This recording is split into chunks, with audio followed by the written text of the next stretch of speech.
dari bahasa lima tanah Betawi yang emang kita dengar aneh tapi lucu. Kan masing-masing Jabodetabek, Jakarta, Tangerang, Bekasi, Bogor, lima tanah Betawi itu masing-masing punya bahasanya, tapi beda bahasa tapi artinya sama.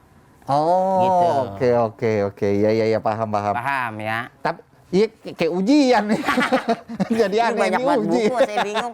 Sini buku, situ buku, luar biasa di sini. Kita jadi Kagak, kayak itu bukan THB. buku tuh, belakangnya itu bukan buku itu. Apaan itu? Pajangan. Oh, pajangan. Kirain bujangan. Pajangan sama bujangan kan. Mau nyari yang bujangan ente? Ya, makanya. Ente masih bujangan? Saya Heeh. aneh masih bujangan, alhamdulillah. Singlet, kalau kata bocah muda sekarang masih singlet. Single. Single ya? Singlet. Iya, Baju kali, ah. Iya, single. Kayak singlet. Mana baik? Pas kutang itu mah. Tapi suara ente emang aslinya begini? Asli begini. Atau emang dibikin karakter untuk dibikin di akun Kata Baba itu? Enggak, emang suara kita asli begini. Kagak mualnya dibuat-buat, bukannya dibuat-buat gitu. Mungkin ada kaset pita suara saya yang model kusut kayak benang layangan cangklong kali. Gitu. Tapi ya bagaimana suara saya pun ini pemberian Tuhan yang kita syukuri. Benar. Dan ternyata dari suara ini akhirnya menghasilkan hasil yang luar biasa gitu kan. Sekarang punya akun Kata Baba yang followersnya juga udah mau hampir 1 juta. Iya kan. Terus banyak kerjaan di mana-mana, semua berkat apa? Berkat ya dari salah satunya istiqomahan gitu kali. Keistiqomahan. Salah satunya lewat suara itu lewat tadi suara. kan. Dan budaya lewat keseniannya juga gitu. Nah, terus juga kalau misalkan kita flashback lagi nih ya, Mbak ya. Flashback apa sih? Flashback apaan? Flashback apaan? Jadi kalau belanja itu nanti dikasih uang balik tuh. Kembali. Oh. Cashback itu namanya. Ini flashback. Iya, kita makan bahasa bule-bule nggak tahu kita mah. Ya udah, kita putar ulang deh. Oh, kembali ke masa lalu. Kembali ke masa. Kenapa gua jadi susah? Iya, makanya dia jadi ribet segala peles mah buat naruh emping. Toples. Kue, iya. Gua lama-lama emosi loh. Lanjut. Gua puasa. Siapa bilang tadi ngupil? Emang ngupil batal? Bilang ngupil batal kalau upil dicobain. Tapi kalau cuma di ujung lidah kagak batal. Kayak lo orang nyicipin makanan, iya kan? Di ujung lidah? Di ujung lidah mah kagak batal. Nah, kalau di ujung lidah nyampe 2,5 sendok, bukannya batal lagi, itu mah kenyang duluan. Mbak, tapi pengen tahu dong sebenarnya ente ini dulu dapat didikan agama dari orang tua tuh seperti apa sih?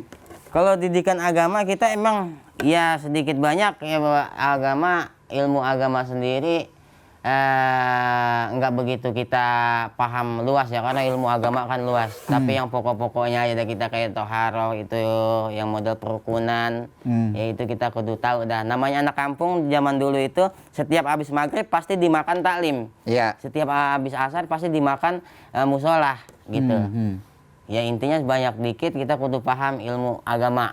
Tapi siapa yang paling berperan dulu tuh, orang tua tuh, bapak atau ibu? Dua-duanya. Iya, nggak bisa kita pungkiri. Biasanya anak-anak Betawi ini kan didikan dari orang tuanya ini suka keras kan? Keras dong. Iya kan, apalagi masalah agama gitu kan. Wah, lu tuh harusnya begini, lu jam segini waktunya ngaji, lu jam segini, kalau enggak nanti disebat lah apalah gitu-gitu. Iya. Ente ngalamin juga nggak? Itu justru kita ngalamin daripada bukannya kita nggak pengen sekolah, ditimbang sekolah digempurnya ngaji. Kalau mau tahu nih kita hidup kecil di pasar. Gitu. Kelas 5 SD mau naik kelas 6 gitu kita keluar sekolah. Jadi kita nggak sampai lulus SMA, nggak gitu. Dari kelas 5 kita adanya di pasar saya nih. Wallah wa nabi. Aneh ada di pasar, dagang gantong di pasar. Apalagi dalam hari masar kayak gini nih. Puasa aneh adanya di pasar terus. Di pasar aja hujan kita ngojek payung stasiun. Dulu kan stasiun kan belum kayak gini nih. Ya masih banyak tukang jeruk di dalam, segala lobi-lobi, segala bacang, tetek bengek. Nah, hidupnya di pasar di stasiun, kalau hujan di stasiun. Begitu kiranya. Jadi memang orang tua tuh ya seperti orang-orang Betawi lainnya gitu ya.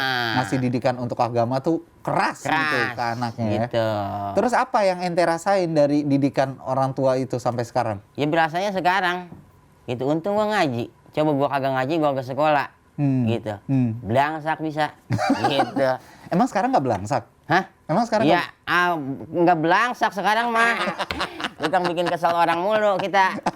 Gitu, tapi bikin kesel juga bikin ketawa orang. Kan iya. konten-kontennya bikin ketawa orang banyak kan juga orang. kan. Kadang-kadang bikin ketawa orang, saya yang gila akhirnya.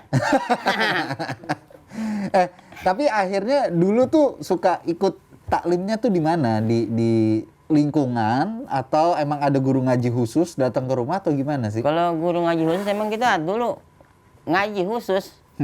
Itu perjuangan dulu ngaji kita nih. Dulu aneh. Iya kalau boleh cerita jelek. Boleh ceritain yang panjang. Dulu saya kan emang tinggal di pasar, di stasiun. Ya bergelut, berkelahi, tetek bengek di situ. Pakai gala anting, Hansaplas di sini. Ketika kita mau hijrah tuh ceritanya begini. Kawan-kawan pada sholat Jumat. Aneh. Sholat Jumat ikut nih. Ternyata kan kalau sholat sunnah sebelum sholat Jumat itu kan pada berdiri semua tuh. Kita kata itu udah sholat Jumat kali, nggak tahu masih sholat sunnah. Habis sholat itu kita pulang aja. Bocah kita nongkrong lagi di rel. Wih, lu tadi nggak sholat Jumat ya? Lah kan tadi gua sholat. Itu mah sholat sunnah bukan sholat Jumat. Nah dari situ kita belajar. Bisa gua kagak ngerti ya agama gitu. Akhirnya kita yang tadinya nongkrong di rel nih, kita main di kebun atau depan rumah. Kita jarang di rumah. Ketika kita main di lingkungan rumah, banyak nih kawan-kawan pada serebet kain. Kalau mau jam 5:30, kita tanya kawan, lu mau kemana? Ngaji di Ustadz Usman, gitu. Gue boleh ngaji sih? Boleh. Kita ngaji. Nah, salah satu sosok Ustadz Usman ini yang ngajarin saya ilmu agama. Saya ngaji masih pakai anting, masih pakai Hansaplas itu nggak diomelin. Baca aja, nggak disuruh copot, nggak disuruh. Itu anting nggak diomelin sama abah? Sama siapa? Sama abah. Sama orang tua.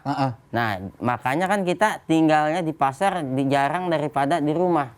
Ini masih masa kelam, belum kita masuk ke masa pengajian. Sekarang gitu ya.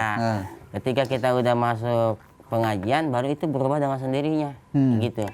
Kita pakai anting, pakai Hansaplas tuh nggak disuruh, copot itu nggak boleh, haram. Itu copot itu nggak boleh. Nggak dikata begitu.